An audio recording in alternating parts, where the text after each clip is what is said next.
Everyone, welcome to learner bee. I am Shivani Chauhan. इस video में हम क्लास 7 हिंदी की बुक का चैप्टर 20 विप्लव गायन जो कविता है उसके क्वेश्चन आंसर्स देखने वाले हैं। सबसे पहला क्वेश्चन है, कण कण में व्याप्त वही स्वर, कालकूट फणी को चिंतामणि।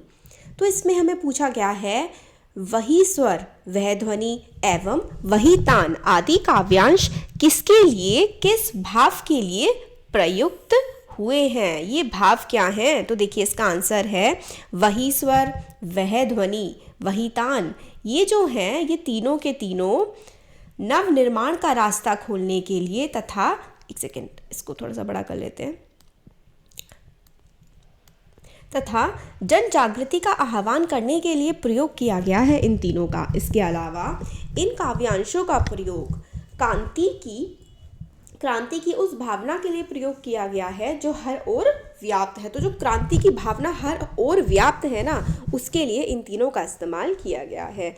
नेक्स्ट है खव, वही स्वर, वही ध्वनि एवं वही तान से संबंधित भाव का रुद्ध गीत की क्रुद्ध तान है, निकली मेरी अंतरतर से। पंक्तियों में मतलब क्या कोई संबंध बनता है? तो इसका आंसर है हाँ, वही स्वर, वही ध्वनि एवं वही तान से संबंधित भाव रुद्ध गीत की क्रुद्ध तान है, निकलती मेरे अंतरतर से पंक्तियों में सही संबंध बनता है, क्योंकि कवि इनकी पंक्तियों में वर्तमान व्यवस्था के प्रति आक्रोश है, वह क्रांति गीत के रूप में निकल रहा है, वही क्रांति रोम रोम में घुलकर प्रतिध्वनित होने लगती है। तो प्रतिध्वनित होने लगती है मतलब क्या है यहाँ पर कि जो गुस्सा है कवि के अंदर वो उनकी कविता के रूप में निकल रहा है।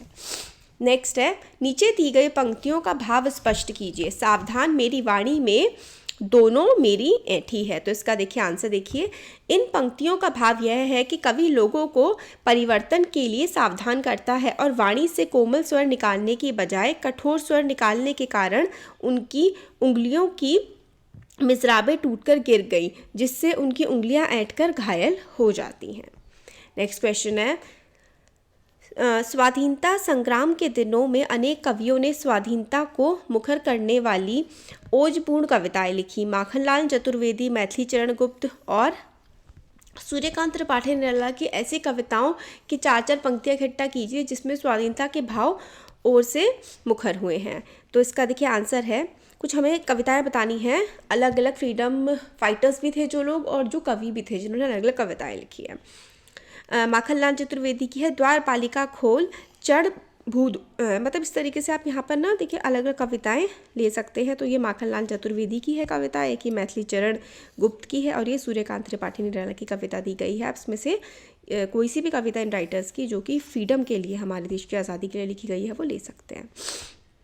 अनुमान और कल्पना के क्वेश्चन देखिए, कविता में मूल भाव को ध्यान में रखते हुए बताइए कि इसका शीर्षक विप्लव गायन क्यों रखा गया है। तो देखिए कविता का मूल भाव गलत रीति रिवाजों, रूढ़िवादी विचारों तथा परस्पर भेदभाव त्याग कर नव निर्माण के लिए जनता को प्रेरित करना है। इसलिए कविता का शीर्षक विप्लव गायन रखा गया है, जिसका अर्थ है क्रांति के लिए आह्वान करना, मतलब क्रांति के लिए सब कुछ बदल देने के लिए आह्वान करना, लोगों को बुलाना। नेक्स्ट देखिए क्वेश्चन है, निम्न पंक्तियों को ध्यान से देखिए। कवि कुछ ऐसी तान सुनाओ, एक हिलोर उधर से आए। इन पंक्तियों के अंत में आए जाए जैसे तुक मिलाने वाले शब्दों का प्रयोग किया है। इसे तुकबंदी या अत्यनुप्रास अलंकार कहते हैं। कवि से तुकबंदी के अन्य शब्दों कविता से जो है वो अन्य तुकबंदी के शब्दों को छाटिए और लिखिए। तुकबंदी वाले शब्द मतलब जो राइम करते हैं। बैठी है, ऐठी है, गाती रहती, युद्ध, क्रुद्ध, छात्र, इन शब्दों को ठीक है और भी कर सकते हैं। नेक्स्ट क्वेश्चन देखिए, निम्न पंक्तियों को ध्यान से देखिए। कवि कुछ ऐसी तान सुनाओ, अच्छा ये वाला फिर से दोबारा से रिपीट हो गया है क्वेश्चन, अन्य शब्दों में छाट कर। हाँ वही देखिए सेम से ये है, बस इतने ही क्वेश्चन आंसर्स थे इसके। Thank you.